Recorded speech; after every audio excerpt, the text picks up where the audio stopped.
मिरीमध्ये बुशमिरी आणि वेलवर्गीय मिरी असे प्रकार पडतात.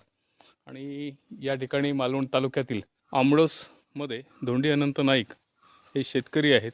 तसे ते व्यावसायिक पण आहेत, परंतु शेतीची आवड असल्यामुळे त्यांनी ज्या ज्या चिरेखाणी होत्या त्याच्यामध्ये त्या चिरेखाणी तशाच न उघड्या न टाकता त्या ठिकाणी काजू, नारळ, सुपारी अशी लागवड केलेली आहे. तसेच मोठ्या प्रमाणात बांबूचीही लागवड केलेली आहे. ही आत्ता जी आपण पाहतो ते चिरेखण आहोत, जवळजवळ एक 20 फूट ही खोल आहे. आणि अशा या चिरेखणीमध्ये त्यांनी नारळ लागवड केलेली आहे. नारळाबरोबरच त्यांनी या ठिकाणी चिरेखाणीची भिंत आहेत, त्या भिंतीच्या ठिकाणी हे मिरीची अशी लागवड केलेली आहे. या ठिकाणी पाणी पण साचतं, परंतु त्यांच्या मिरीला कोणत्याही प्रकारचा इकडे धोका आलेला नाही. आणि आज छानपैकी अशी ही मिरी लागलेली आहेत. ते आज आपल्या बागेतच आहेत. आपण त्यांच्याशी बोलू. त्यांच्याचबरोबर इथल्या सहाय्यक कृषी अधिकारी स्नेहा खोत मॅडम पण आहेत. आणि मिरी काढणीच्या वेळी नेमकं आपण त्यांना आता भेटतोय. नमस्कार. नमस्कार. नमस्कार मॅडम. नमस्कार. नाही, राहणार आंबलोस, तालुका मालवण, जिल्हा सिंधुदुर्ग.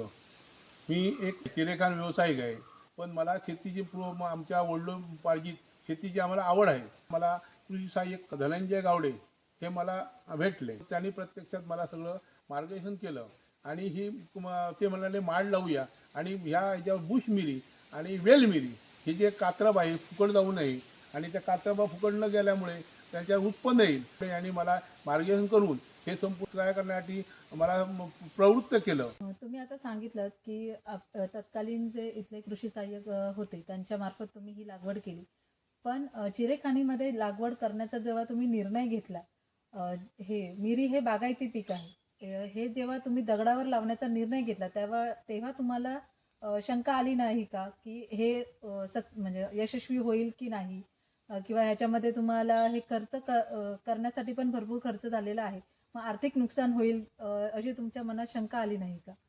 मॅडम, आपण म्हणता आर्थिक नुकसान होईल, पण कृषीवर पूर्ण विश्वास होता. कारण काय केल्याशिवाय काही होत नाही, केल्याने होत आहे रे, आधी केल्याची पाहिजे या म्हणीवरून मी हे सुरुवात केलं. का जर प्रयत्न वाळूचे कणर गणितात तेलही इकडे, प्रयत्न केल्याशिवाय काही मिळणार नाही ह्या दृष्टिकोनातून धाडस केलं. आणि त्या धाडसाला मला धनंजय गावड्यांची साथ मिळाली आणि हे साथीला साथ होऊन आम्ही हेच ओसाड खनी राहतात आणि त्याच्यामुळे गुरं पडतात किंवा कुठलीही हानी होते, ती हानी न होता पर्यावरणाला पूरक आणि पर्यावरण चांगल्या प्रकारे होईल, म्हणजे निसर्गाचा समतोल राहील, त्यासाठी हे मी धाडस केलं आणि ते धाडस श्रीदेव रमणाच्या त्या कृपेने यशस्वी झालं. तर या सगळ्यासाठी तुम्हाला जे पाणी लागणार होतं ते तुम्ही कुठून आणलं? माझं इथून घर 1.5 किलोमीटरवर आहे.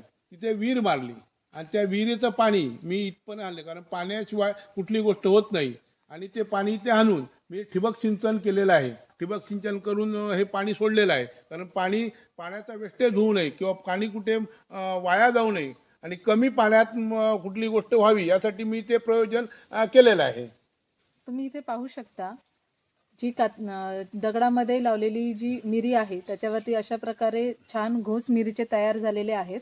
शिवाय जमिनीपासून ते वरतीपर्यंत प्रत्येक पानाच्या इथे अशा प्रकारचे घोस तयार झालेले दिसत आहेत. ही जी मिरी आहे अशा प्रकारे खूप हे झालेली आहे, इथे लागलेली दिसत आहे. यामधनं तुम्हाला आर्थिक जे हे उत्पन्न आहे ते किती मिळत आहे? ज्यावेळी पहिल्या 4-5 वर्षापूर्वी मी ज्यावेळी लागवड केली त्यावेळी पहिल्या वर्षाला मला काहीच मिळालं नाही.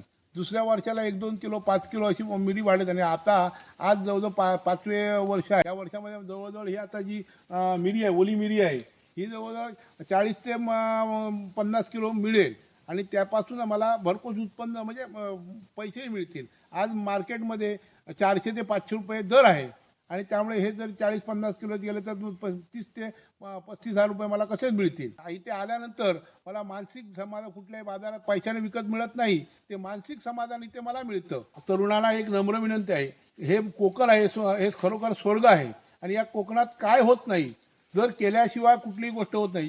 जे तरुण खरोखरच नोकरीनिमित्त मुंबईला जातात, ज्याला 15-20 हजार रुपये पगार आहे किंवा 20 ते त्याला भागत नाही, त्या तरुणाने ज्याची जमीन असेल त्या स्वतःच्या शेतामध्ये त्याला पैसे मिळते तर त्या मानसिक समाधान भरपूर होईल आणि ते करून त्यांनी हा कोकण समृद्ध करावा आणि कुठल्याही व्यसनाकडे न धावता शेती कशी सुजलाम सुफलाम होईल हे पाहावं. कुणाला जर मार्गदर्शन पाहिजे असेल देण्यास तयार आहे ही त्यांना नम्र विनंती करतो. मालवण कृषी विभागाने प्रत्येक वेळी येऊन ज्या ज्यावेळी मला गरज भासेल त्या त्यावेळी येऊन मला मार्गदर्शन केलं. त्या कृषी विभागाचे मालवण कृषी विभागाचे मी खरोखरच शतशः त्यांना धन्यवाद देतो आणि त्यांचा मी आभारी आहे.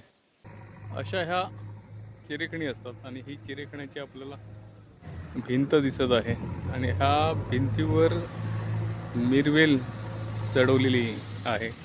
ही भिंतीवरील मिरी लागवड आहे. मिरीच्या वेलाला साधारणतः 3ऱ्या वर्षापासून फळे धरू लागतात. ही झाडावरील मिरी आहे. 3ऱ्या वर्षाला फळे धरू लागल्यानंतर 8व्या वर्षापासून भरपूर पीक मिळते. एप्रिल ते जून महिन्यात मोहर येऊन जानेवारी मार्चमध्ये फळे तोडण्यास तयार होतात.